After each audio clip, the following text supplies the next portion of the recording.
Shalom, selamat hari Sabat. Renungan kita pada hari Sabat ini berjudul Penegur versus Penjilat. Jika kita mendengar kata seorang penjilat, tentu tidak baik dan selalu berkonotasi negatif. Tetapi bagaimana dengan seorang penegur? Seorang penegur tidak selalu negatif, walaupun banyak orang lebih suka menegur orang lain daripada ditegur. Bukan begitu.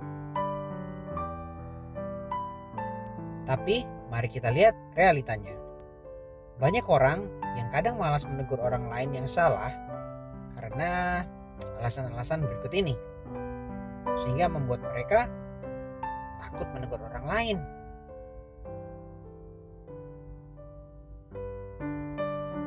Alasan yang pertama adalah merasa diri sendiri belum benar, kok mau menegur orang lain.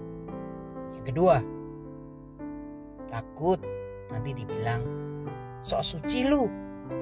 Yang ketiga, nanti dijauhi dan dibenci oleh teman-teman karena sering menegur mereka. Alhasil tidak punya teman deh.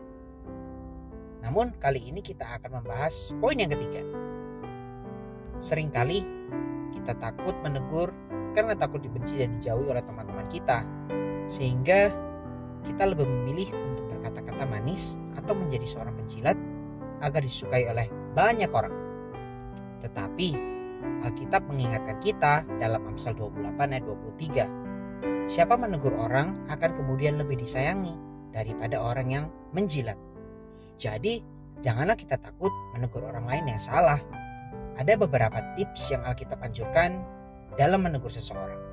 Yang pertama, terdapat dalam Matius 18 ayat 15-17. Tegurlah secara empat mata terlebih dahulu, yaitu antara engkau dan dia saja. Jika orang tersebut tidak mendengarkanmu, maka bawalah satu atau dua orang lagi.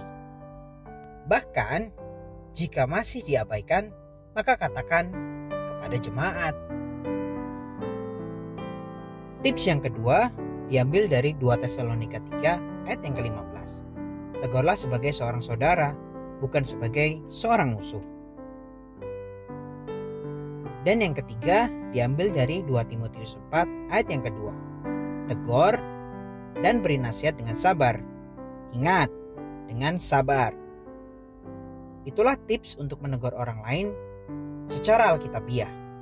Dan walaupun nanti tetap saja mungkin akan ada banyak orang yang tidak suka dengan kita oleh karena kita menegur mereka. Namun ingatlah apa yang dikatakan Amsal 28 ayat yang ke-23, bahwa orang yang menegur orang lain akan kemudian lebih disayangi daripada seorang penjilat.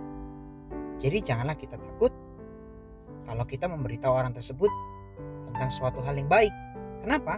Oleh karena itu bentuk kasih sayang kita kepada mereka.